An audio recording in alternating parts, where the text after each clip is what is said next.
Hey, it's Elle here from the Talent Playbook, and today I just wanted to share a vlog with you about a spooky subject. I've noticed in the recruitment industry, probably in the last 2 to 3 years, we have been haunted. We've been haunted by ghosts. And I'll tell you a story to give you a bit of context of what I'm trying to talk about, and then go on a little bit more about what I mean by this haunting. So when I was 14 years old, I had one of my very first jobs was working at McDonald's. And when I worked at McDonald's, the protocol was that when you were unwell, you tried to give your manager 24 hours notice. Within that 24 hours notice, you would then call up the store, not the manager's mobile, nothing like that. It would be calling the store, asking to speak to said manager, and then letting them know that you're unwell.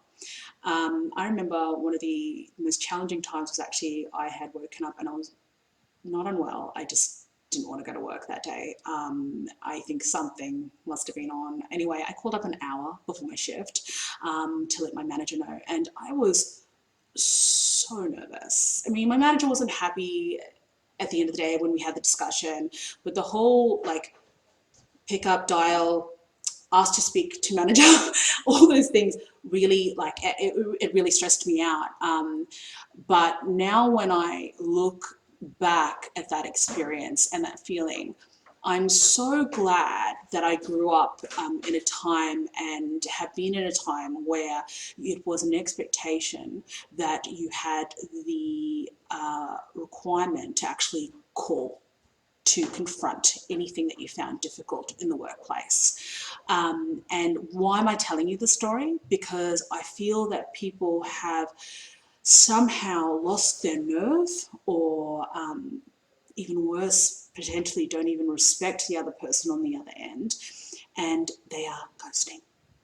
God, never to be seen again. So I found it really strange. I have been ghosted that often in the last 2 to 3 years, both working in internal recruitment and external recruitment, by candidates either showing up to interview with myself or interview with a client, that I was just thinking, like, why is this happening? Like, why would you go to the effort of applying for a job? Why would you sit on a phone screen with me, go through everything, and then not show up, and then not even call, text?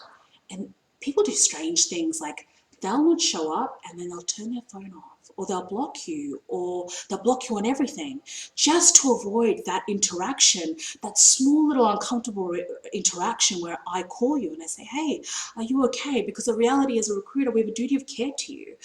As a company, when I am an internal recruiter, we have a duty of care to you. So the first thing we want to do is call you to find out, are you okay? Do you have an accident on the way here? Even though I've been ghosted that many times, I still make that phone call because I have to. That's part of my role and what I do. But I mean, what happened to the time when we could just call and say we're no longer interested, or we can't attend, or whatever it might be? I mean, I'm even from an area where even texting and emailing isn't appropriate. I find it challenging sometimes that, especially as a manager, I found it challenging sometimes that people would text me when they're unwell or let me know through email. I think it's important to call and have that contact, but if you're not prepared to do that, if potentially that isn't your style, and you have a relationship with your manager where they actually prefer that type of contact, giving that information is so important. Like, just be accountable. I find personally, as an owner of a business, as a person who has managed to develop my own career, no matter how much meditation, how much self-help I've done, no matter what I've done, whatever conference I've gone and watched whomever speak, nothing has been as self-fulfilling as, that's really pushed me to be entrepreneurial, to push me to make hard decisions, as having to do courageous actions. The courage required in business to put yourself out there, to engage, to be rejected, will be the stuff that makes you different from others, that makes you different from other candidates. that makes you so much more of a well-rounded person within yourself, right? We're not talking about just career, we're talking about self-growth, right? So I know it sounds very small, and it sounds like maybe just a recruiter having a bit of a gripe, and I always understand how controversial it is for a recruiter to comment on candidate behaviour, because I know personally we have so many flaws, and especially a lot of it is around communication with our candidates. Acknowledged, understood that, but I'm saying this personally to candidates because the effects are bigger than what you realise they are. With this small world of technology comes a small environment and small network of people. So I promise you, if you're ghosting, it becomes, everyone gets to know that you haunt people. It really does. Like I can't tell you, especially in my industry, right? Hospitality and tourism, no matter how many times you ask people not to go around the rules of how you're supposed to conduct business within Australia, they blur the lines. So when they blur these lines, they very quickly get to understand candidate behaviour. So what happens is that candidates end up not going forward or not being shortlisted for roles without even knowing why. But unfortunately, it can be due to prior behaviour because word gets around.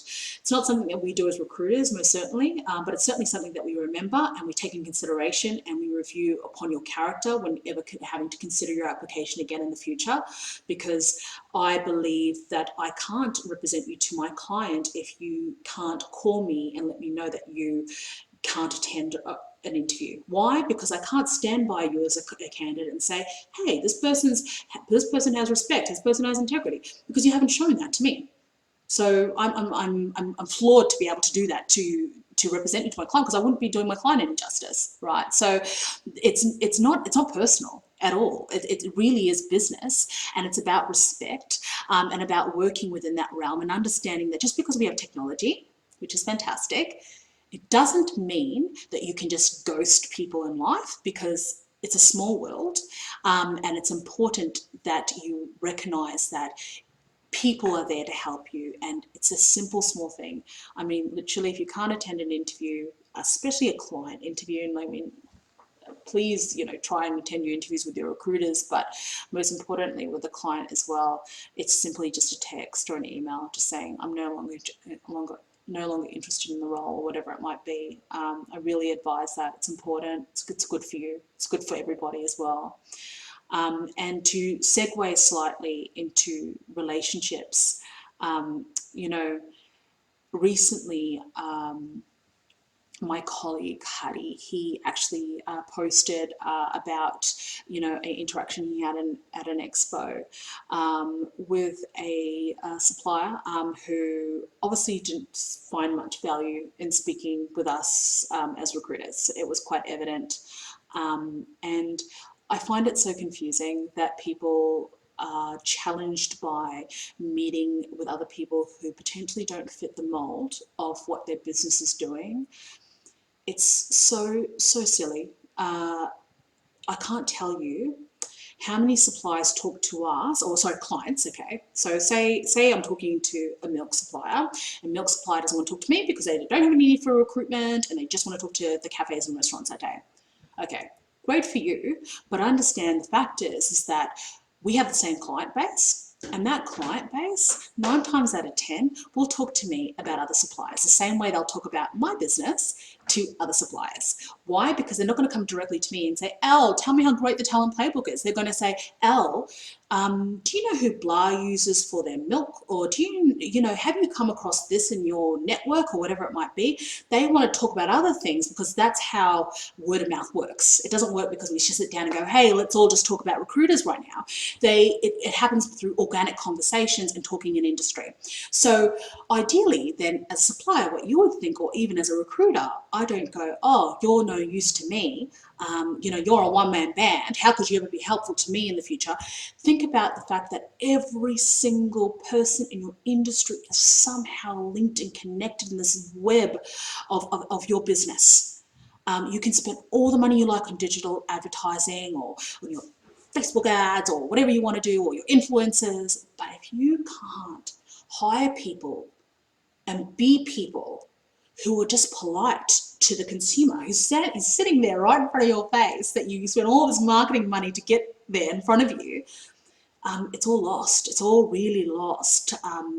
So I challenge you to really challenge yourself to go, you know what, this person might not fit the realm of what I'm trying to business develop into. It might be a boring conversation, but I'm gonna talk to them. It's, you know, a few minutes out of my life, and that way I built that rapport. We stumbled across a really fabulous supplier on the weekend, that does acai, and you know, I could tell that recruitment wouldn't be at the top of their agenda because they're breaking into the market and they weren't recruiting furiously or anything like that. But they were so lovely to us, so polite. And let me tell you, the next time anyone talks to me about acai, and I can tell you, in the last year, I've had at least 10 conversations with clients about acai, because we talk shop, right? I will be passing that company's details on because I had a wonderful interaction. They gave me their product, they talked to me, they knew that I potentially couldn't be any help to them, but they gave me such a great impression. And I thought, you know what? Yeah, I want to work with a business like that if I had a cafe or a restaurant. So I think it just all goes around. And if we can just be a little bit more kinder, act with a bit more respect, and most importantly, have courage. Courage to potentially take a leap of faith that you're talking with someone who might not be helpful today, but tomorrow, or could be helpful tomorrow, and the courage to allow yourself to let people know when potentially you don't want to move forward with something. Um, it will build your character more than anything else, really. Okay, that's enough of me. Thank you very much for taking the time to listen, and have an amazing week.